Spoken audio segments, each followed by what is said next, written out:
નમસ્કાર, દીપોત્સવ special money મેનેજરમાં હું પ્રીતિ દલાલ તમારું સ્વાગત કરું છું. દીપોત્સવ એટલે પ્રકાશનું પર્વ અને આ દીપોત્સવનો તહેવાર નિમિત્તે આપનું પોર્ટફોલિયો વધુ ઉજ્જવળ બને, આપની સમૃદ્ધિમાં વધારો થાય તેવી CNBC બજાર તરફથી ઘણી બધી શુભકામનાઓ. અને હવે તમારા રોકાણ માટે આ સંવત કેવું રહ્યું અને આવનારું સંવત કેવું રહેશે અને હવે કયા બનશે રોકાણની તક તે અંગેની ચર્ચા કરીશું. અને આ ખાસ ચર્ચામાં આપણી સાથે જોડાયા છે ફૂલ સર્કલ ફાઇનાન્શિયલ પ્લાનર્સ અને એડવાઇઝર્સના certified financial planner Kalpesh Ashar, rupee with Rishabh ઇન્વેસ્ટમેન્ટના ઋષભ દેસાઈ અને પ્રોમોર ફિનટેકના ડિરેક્ટર અને certified financial planner Nisha Sanghvi. આપ બધાનું ઘણું સ્વાગત છે. અને દિવાળી એવો એક પર્વ છે કે આપણે બધા ભેગા થઈએ છીએ એક સાથે અને દેટ્સ એ એક ફેસ્ટિવિટી વધારી દે છે. પણ કલ્પેશભાઈ, તમારાથી શરૂઆત કરીએ. ફેસ્ટિવિટીઝ એટલે રંગારંગ ને ખાવાનું પીવાનું અને મજા કરવાની, પણ હવે માર્કેટમાં પણ એ ફેસ્ટિવિટી દેખાઈ રહી છે વિચ વોઝ લોંગ અવેટેડ. પણ આપણે જો સંવત ટુ સંવતનું પરફોર્મન્સ જોઈએ તો જે ન્યૂ ઇક્વિટી માર્કેટ પર સે જે સેક્ટર રહ્યો છે એ છે પ્રેશિયસ મેટલ, રાઈટ? અને સબડ્યુડ આપણને ડેટ અને અહીંયા ઇક્વિટીથી રિટર્ન્સ મળ્યા છે. કઈ રીતના તમે આગળ જતા જોઈ રહ્યા છો? શું આ જ ટ્રેન્ડ ચાલુ રહેશે કે તમે કોઈ બદલાવ જોઈ રહ્યા છો? તો સૌથી પહેલાં પ્રીતિબેન, તમને અને CNBC બજારના બધા જે આપણા પ્રેક્ષકો છે એમને ખૂબ ખૂબ દિવાળીની શુભકામનાઓ. અને જે તમારો પ્રશ્ન છે, આઈ થિંક થોડુંક ખાલી પાસ્ટમાં જઈએ તો ઇક્વિટી જે વર્ડ તમે વાપર્યું એણે પોતાનું જે ટ્રુ નેચર છે એ દર્શાવ્યું એક વર્ષમાં. હજી લગભગ કરીએ કે 15 દિવસ પહેલાં સુધી ઇટ વોઝ પરફોર્મિંગ મ્યુટેડ. એટલે કે ઇક્વિટીના જે પણ રિટર્ન્સ હોય એ ઓલવેઝ ઉપર નથી રહેતા અને એવા વર્ષ પર આવે જ્યાં તમને એક સ્ટ્રેટ લાઇન પણ દેખાય અને નેગેટિવ પણ દેખાય. તો ગયો વર્ષ જે હતો એ આખો સ્ટ્રેટ લાઇનનો હતો, ઇટ વોઝ મ્યુટેડ. હવે એ જે આખો સમય હતો એમાં ઇન્ડિયાનું જે પરફોર્મન્સ હતું, લોકો ધારતા હતા કે બહુ જ ખરાબ થશે અને એ થયો નથી જેટલું લોકો ધારતા હતા.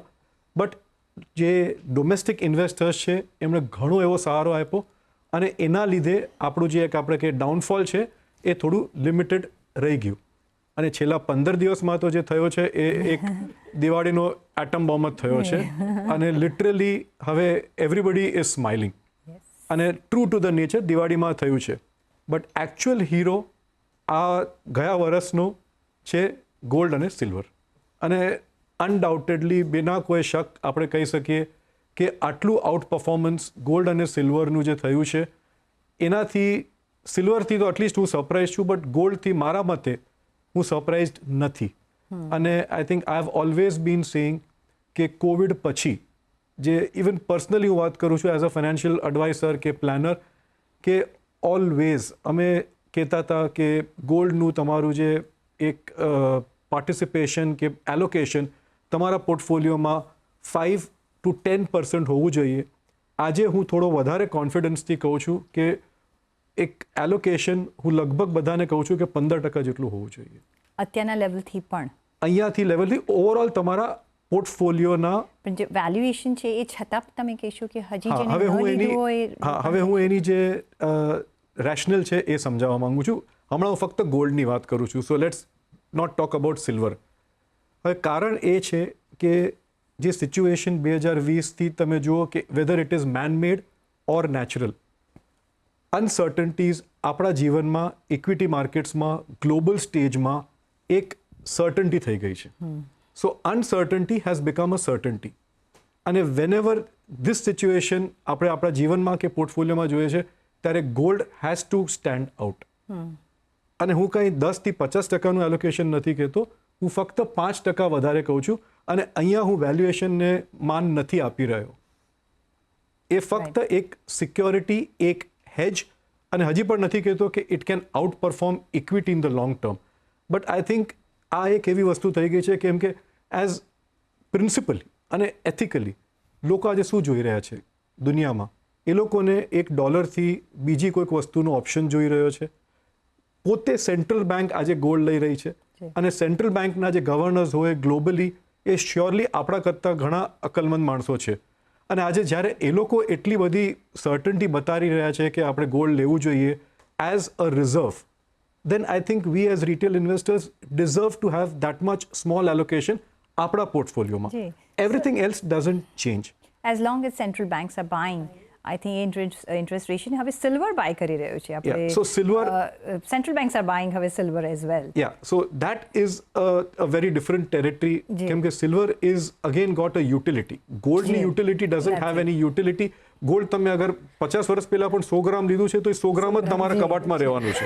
એબ્સોલ્યુટલી બીજું જે આપણે ઇન્ટ્રોડક્શન જોયું બિકોઝ ટેરિફનું હજી હેંગઓવર હતું અને એને કોમ્બેટ કરવા GST 2.0નું આપણે ઇમ્પ્લિમેન્ટેશન જોયું અને મેસિવ આપણે એક એમાં ફોલ જોયું.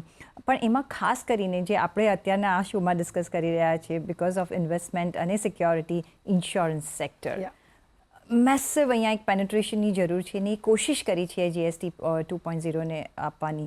કઈ રીતના તમે જોઈ રહ્યા છો એની effect on spending on security especially by the investor or by the insurer? Sure પ્રીતિબેન, બધાને જ હેપી દિવાળી એટ CNBC અને બધા વ્યુઅર્સને. સૌથી ઇમ્પોર્ટન્ટ સ્ટેપ જે જસ્ટ બિફોર દિવાળી જે લીધો છે ગવર્મેન્ટે GST 2.0, જે આપણે કહે છે એક ન્યૂ રિફોર્મ છે કમ્પ્લીટલી. આઈ થિંક ઇન્સ્યોરન્સનું પેનિટ્રેશન હજી પણ આપણે બહુ જ અંડર પેનિટ્રેટેડ છે. આપણે સ્ટેન્ડર્ડલી અગર કોઈ 10 જણને પૂછીએ કે પોતાની પોલિસી છે તો એમાંથી ખાલી 2 જણ આપણને જનરલી કહેશે કે yes I have my personal policy apart from corporate. તો આઈ થિંક આ એક મોટો સ્ટેપ છે અને અમે પણ પાસ્ટમાં એક લિસ્ટ બનાવ્યું હતું કે જે લોકો કહે છે પ્રીમિયમ બહુ મોંઘા છે તો મને નહીં ચાલે. તો we went back to all those people અને people are buying. So I think it's a wonderful step on insurance. અને as a stock or as a sector આપણે જોઈએ અગર પેનિટ્રેશન વધશે તો પ્રોફિટેબિલિટી પણ વધશે ઓન ઇન્ડિવિજ્યુઅલ કંપની લેવલ્સ. તો જે લિસ્ટેડ કંપનીઝ ઓલરેડી ઇન્સ્યોરન્સમાં છે it's a wonderful move by government to give a good booster to consumer also અને to the insurance companies also. થોડું એડજસ્ટમેન્ટ માટે changes are little difficult at start to accept, but I think eventually we all will get used to it. જી. અને life અને health બંનેમાં Yes. જુઓ તો તમને ઘણું બધું GSTમાં બેનિફિટ મળી ગયો Yes. છે. એટલે એ ડાયરેક્ટલી 18% ઘટી ગયા ઘટી premium માં. ગયા એ જ કહું છું. એટલે એક ઇન્સેન્ટિવ તમને મળ્યો Yes. છે.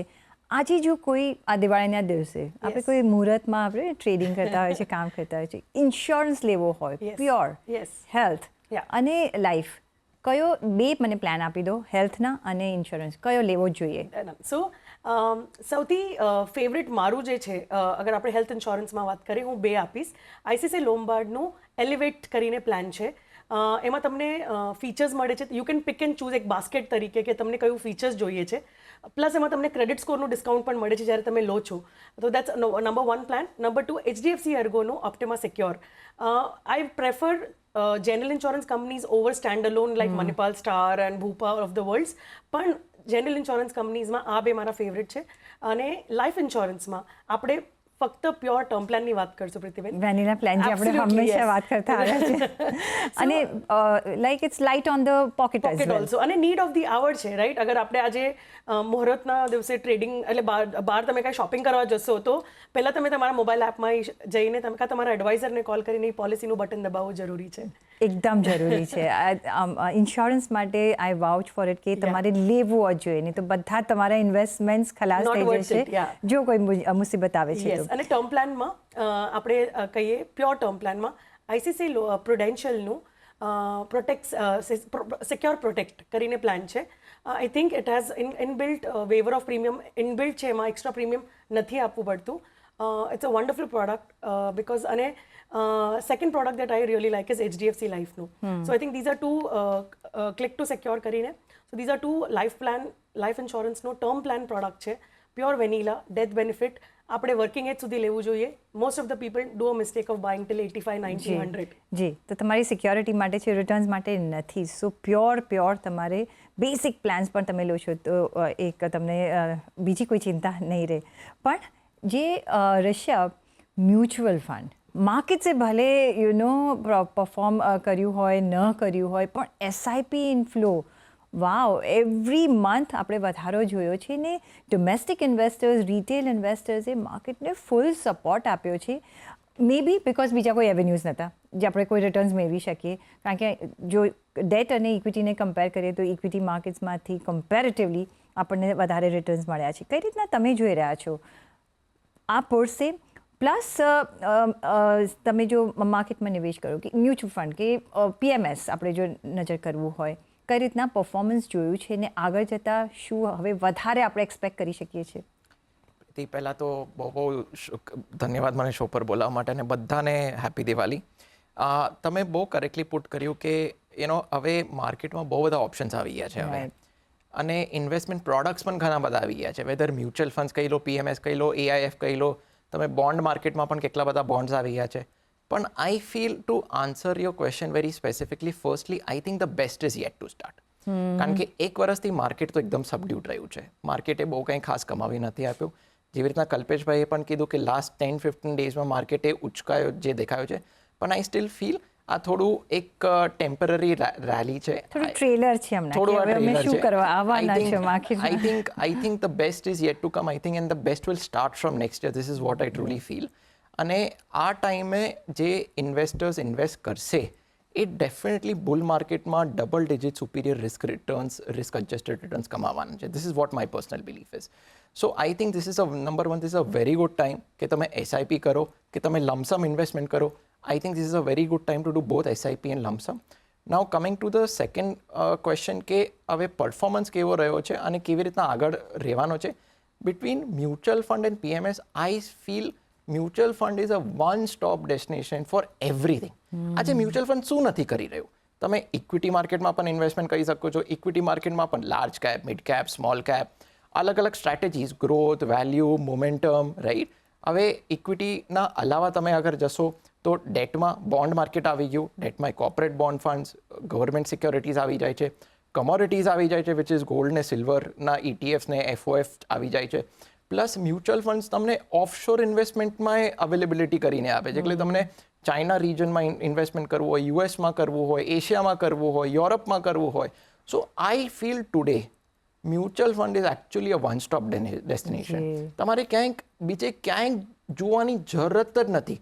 તમે થોડું બહુ અલગથી ફિઝિકલ સોનું કે ચાંદી લઈ લો, કે તમે બેંકમાં ટ્રેડિશનલ એક થોડી બહુ એફડી કરી નાખો, પણ આઈ ફીલ તમને પીએમએસ કહો કે એઆઈએફ કહો એમાં કાંઈ પડવાની જરૂરત નથી. હવે હું એક બહુ સરસ મજાનો ડેટા આપું છું પ્રીતિ તમને. મેં એક રિસન્ટલી 30th સપ્ટેમ્બર 2025 એક 5 year રિટર્નનો એક કમ્પેરિઝન કર્યો. ઇન્ડસ્ટ્રીમાં મેં 322 મ્યુચ્યુઅલ ફંડ્સ લીધા મેં, અને 201 પીએમએસ લીધા. એમાં large cap, mid cap, small cap બધા જ કવર થઈ જાય છે. હવે more than 60% of this 322 mutual funds delivered greater than 20% compounding returns. Okay, હવે જે 200 જે પીએમએસ છે એમાંથી સિર્ફ અરાઉન્ડ 50% જ PMS have manage to deliver greater than 20% returns. Okay, હવે તમે લેસ દેન 20% કહેશો, સો ઓનલી 38% જ mutual funds have delivered less than 20%, અને again around more than 45% of PMSs have delivered less than 20%.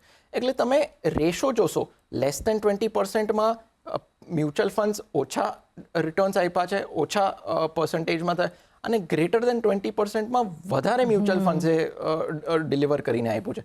તમે આઉટ પરફોર્મન્સ જોશો compare to PMS, mutual funds have delivered more number of mutual funds have delivered higher returns compare to PMS. Okay, અને mutual ફંડ્સમાં શું છે, તમે જ્યારે લેવેચ થાય છે ને ફંડ મેનેજર, તમને ટેક્સ લાગતો નથી, because it is a trust entity, right.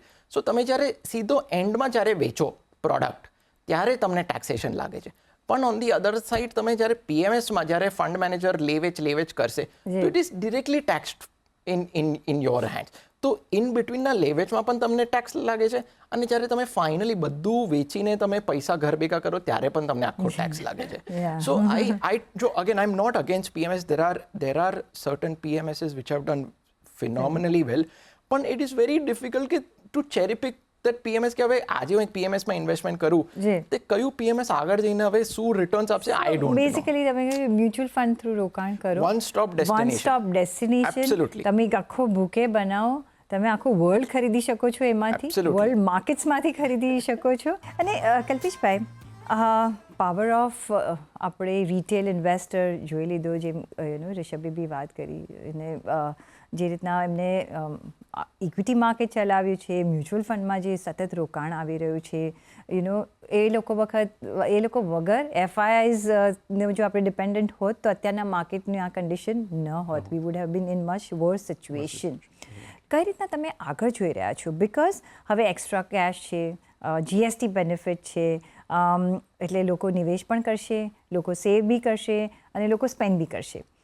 કઈ થિયરી તમને આગળ વધતા દેખાઈ રહી છે અને કઈ રીતના એઝ અ ઇન્વેસ્ટર તમારે એ ધ્યાનમાં રાખવું જોઈએ કે મારે બધું સ્પેન્ડ નથી કરવાનું, મારે સેવ કરવાનું છે તો મને રિટર્ન્સ મળશે? સો રિષભના પોઈન્ટથી આગળ વધારું મેટર કે હું પણ એ જ બિલીવ કરું છું પ્રીતિ કે આ તો હજી શરૂઆત છે અને this is just the tip of the iceberg. અને આજે આપણે સિમ્પલ કેલ્ક્યુલેશન જોઈએ કે આજે આપણી ભારતની વસ્તી 140 કરોડ છે અને મ્યુચ્યુઅલ ફંડમાં ડેટા આવે છે કે ટોટલ ફોલિયોઝ કેટલા છે. I think anywhere in the region of 8 to 10 કરોડનું ટોટલ ફોલિયોઝનું કાંઈ ગણતરી આવતી હશે, 10-20% up and down. So you are not even touching. આજે લગભગ 9 થી 10% સુધી નથી પહોંચી શકતા આપણે અને we are already where we are.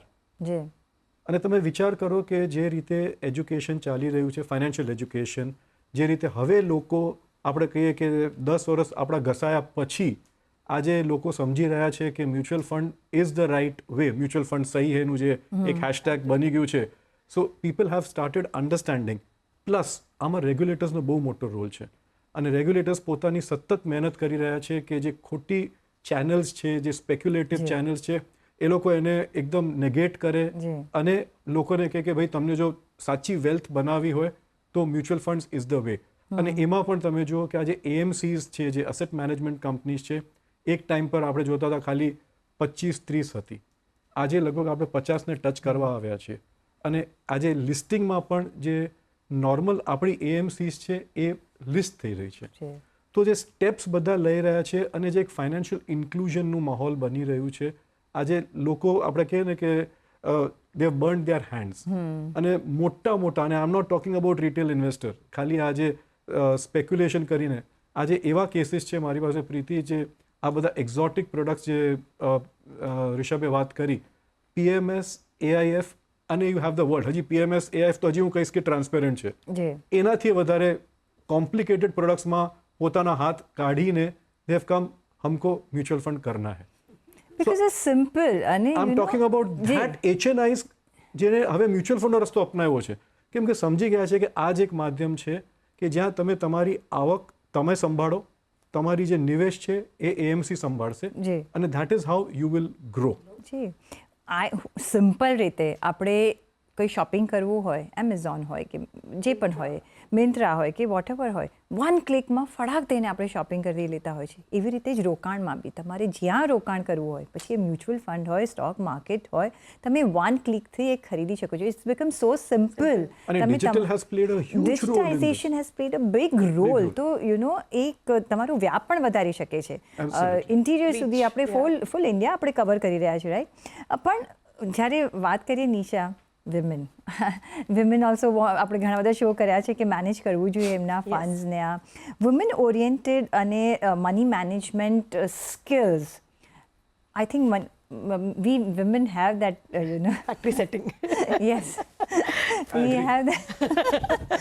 અને આપણે કરી શકીએ છીએ, રાઈટ? અને we have always encouraged in our shows કે તમે કરો, તમે કમાઓ છો તો તમે ઇન્વેસ્ટ પણ કરો. શું કરવું જોઈએ આ વખતે? ફર્સ્ટ મુહૂર્ત ટ્રેડિંગમાં વિમેને શું કરવું જોઈએ? પ્રીતિબેન, સિમ્પલ છે. અગર જે આપણે ડિજિટલાઇઝેશનની વાત કરી તો ડિજિટલાઇઝેશનની ઉપયોગ કરીને KYC કરી લો, setup a demat account, you can buy index funds, ETFથી સ્ટાર્ટ કરો, નિફ્ટી બીઝ ખરીદી શકો છો. તો તમે પૂરું એક ઇન્ડેક્સ બાય કરો છો અને એ પણ નથી કરવું, કોલ યોર એડવાઇઝર અને કે સ્ટાર્ટ. અને આપણે સ્ટાર્ટ શોમાં કલ્પેશભાઈએ પણ કીધું છે કે ગોલ્ડ સિલ્વરથી સ્ટાર્ટ કરો. તો તમે ફિઝિકલ નહીં લો, યુસેજ માટે કરીએ છીએ આપણે તો ડેફિનેટલી ફિઝિકલ લો. પણ અગર ટ્રેડિશનલીથી બહાર આવીને નવું કાંઈ કરવું છે તો start with a normal SIP SIP, આપણે એસઆઈપી ડેટાની વાત કરીએ છીએ એન્ડ ઓલ ઓફ દેટ, તો એમાં વુમન ઇન્ક્લુઝન આવી જાય છે કે એટલીસ્ટ ડિનર ટેબલ પર એ કોન્વર્ઝેશન સ્ટાર્ટ થવું જોઈએ કે I also want to take that charge અને કઈ મને રીતે કરવું હું છે. કરું? કઈ Right, રીતે તો હું yeah, start તો કરું? yes. Yes. તો 500 રૂપીસથી આપણે સ્ટાર્ટ કરીએ છીએ, રાઈટ, અને mini SIP is like 100 rupees, right, તો it does not require lot of money to start. પણ એ આપણે as women of the house or office કે જે બી છે, તમને કમાવતા આવડે છે તો ઇન્વેસ્ટ કરતા તો ડેફિનેટલી આવશે. કમાવતા આવડે છે, મની મેનેજમેન્ટ કરતા Yes. આવડે છે, તો ઇન્વેસ્ટમેન્ટ કરવાનું પણ આવડવું જ Absolutely. જોઈએ. આપણે Yeah. આપણે કશામાં લેક નહીં થવું જોઈએ. બરણીથી આપણે પૈસા બહાર આવવા જોઈએ. પાછળ નહીં રહે. બરણીમાં એટલા જ પૈસા રહેશે, Yes, વધશે વધશે નહીં. જો વધશે તો આપણે વધારે સ્પેન્ડ કરી શકીશું, Yes. right? પણ રિષભ, ગોઈંગ ફોરવર્ડ, હવે આપણે થોડુંક જો નજર રાખવી હોય કે ક્યાં ઇન્વેસ્ટમેન્ટ કરીએ, પછી મ્યુચ્યુઅલ ફંડ થ્રુ હોય કે ડિરેક્ટ હોય, કયા એરિયાઝ હવે આગળ જતાં કામ, because we have to catch the bus before it moves, right? અને અત્યારના જો આપણે નજર રાખવી હોય તો તમે ક્યાં નિવેશ કરવાની સલાહ આપશો નેક્સ્ટ સંવત માટે? ઓકે, હું આને 3 ભાગમાં કરી લઉં છું. પહેલાં ઇક્વિટીમાં એઝ આઈ ટોલ્ડ કે આઈ થિંક તમે બધી જ કેટેગરીમાં ઇન્વેસ્ટમેન્ટ કરી શકો છો as per your time horizon, your risk appetite. Valuations ઘણા બધા પોકેટ્સમાં રીઝનેબલ છે. I won't say they are cheap, but they are definitely reasonable at this point of time. So જેને લાર્જ કેપમાં કરવું છે, મિડ કેપમાં કરવું છે, સ્મોલ કેપમાં કરવું છે, ત્રણેયમાં કરી શકે છે. પણ my specific strategy at this point of time is momentum strategy. Momentum strategy આ વર્ષ એકચ્યુઅલી અંડર પરફોર્મ કર્યું છે, has been the worst performing strategy. So I think અગર તમે થોડુંક કોન્ટ્રા પ્લે કરશો તો ઘણું સારું વધારે પૈસા કમાવા મળશે than the average. So I feel equity સાઇડમાં લાર્જ, મિડ એન્ડ સ્મોલ કેપમાં તો તમે કરો જ, પણ at the same time momentum સ્ટ્રેટેજીમાં કરશો તો I think in the next 3-4 years or 3 to 5 yearsમાં મોમેન્ટમ સ્ટ્રેટેજી જબરજસ્ત પૈસા કમાવીને આપશે. This is number 1. નંબર 2, અગર હાઇબ્રિડમાં જો તો આઈ થિંક 2 કેટેગરી સૂટ્સ વેલ. એક તો બેલેન્સ એડવાન્ટેજ ફંડ્સ છે અને બીજી ઇક્વિટી સેવિંગ્સ ફંડ છે. હું ઇક્વિટી સેવિંગ્સ ફંડ પર થોડો એક એડિશનલ પોઈન્ટ કહેવા જાઉં છું કે અનફોર્ચ્યુનેટલી હવે interest, we are at the last leg of the interest rate cut cycle. 25 basis points is something the last what we are going to expect in December or early next year. વ્યાજ પણ ઓછા થઈ ગયા છે, એટલે probably next યરથી 5%ની આસપાસ જ લોકોને વ્યાજ કમાવા મળવાનું છે. Okay, now to beat inflation, જો ઇન્ફ્લેશન લોઅર છે 2% નીચે છે, આન્સર ઇઝ અ યસ. પણ your inflation and my inflation figures will be very different, કારણ કે તમારું લાઈફસ્ટાઈલ, તમારા ખર્ચા, એક્સપેન્સીસ જુદા છે, મારી લાઈફસ્ટાઈલ, મારા ખર્ચા, એક્સપેન્સીસ બધા જુદા છે, રાઈટ? સો યોર ઇન્ફ્લેશન, અને અમે એ પણ જોયું છે કે even in low inflation range જે HNI હોય છે એનું inflation is always been on the higher side, on the double digit side. So now to beat inflation તમને ઇક્વિટીનો સહારો લેવો જ પડશે. So either balance advantage fund which can give you slightly higher returns, અને equity savings fund which can give you slightly higher returns than a traditional FD. અગર FD તમને 5-6-7% આપશે તો તમને ઇક્વિટી સેવિંગ્સ ફંડ પ્રોબેબલી 9%ની આસપાસ તમને આપી દેશે. And plus they are tax efficient also, right? So મારા ખ્યાલમાં from a tax efficiency point of view અને slightly higher returns than a traditional FD, I think તમે ઇક્વિટી સેવિંગ્સ ફંડમાં તમે નિવેશ કરી શકો છો. અને last but not the least, ડેટમાં અગર જો તો આઈ થિંક એક category suits best which is corporate bond funds, કારણ કે કોર્પોરેટ બોન્ડ ફંડ્સમાં yield થોડો હાયર એન્ડમાં છે. તમે ક્રેડિટ રિસ્કમાં ચક્કરમાં નહીં પડતા. અગર તમે થોડો બહુ રિસ્ક લેવો હોય તો હાઇબ્રિડમાં જાઓ, પણ on the date side pure vanilla either તમે ટ્રેડિશનલ બેંક FD બનાવી દો યા ફિર તમે કોર્પોરેટ બોન્ડ ફંડ્સમાં ઇન્વેસ્ટમેન્ટ કરો તો I think you will be very well. Okay, તો ઇક્વિટી અને ડેટ બંનેમાં રોકાણ કરવાનું છે. સિમ્પલર ધ બેટર. તમારો બહુ કમ્બરસમ બનાવવાનો નથી પોર્ટફોલિયો. અને જો આપણે રોકાણનું જો આપણી જે ડિસિપ્લિન છે એ ચાલુ રાખીશું તો નથિંગ વિલ બીટ અસ, અને માર્કેટ વિલ ઓલવેઝ પે. પછી એ ડેટ માર્કેટ હોય કે ઇક્વિટી માર્કેટ હોય, અને જો આપણને સમજ ના પડતી હોય તો ઘણા બધા આપણા આજુબાજુ જ આપણા ફાઇનાન્શિયલ એડવાઇઝર્સ હોય છે જે તમારા માટે કામ કરતા હોય છે. તો પ્લીઝ રોકાણ કરજો, તમારી જાતને સિક્યોર રાખજો, અને ઓફકોર્સ ફેસ્ટિવલ છે તો અત્યારના તો તમે એન્જોય જ કરજો. કલ્પેશભાઈ, નિશા અને રિષભ, ઘણો આભાર તમારો અમારી સાથે જોડાવા બદલ. હેપી દિવાળી ટુ યુ અને સાલ મુબારક તમને બધાને અમારા તરફથી, CNBC બજારની ટીમથી અને અમારા બધા જ દર્શકો તરફથી. અને એ સાથે જ મને પણ આપશો રજા. પણ જોડાતા રહેજો CNBC બજાર સાથે. નમસ્કાર.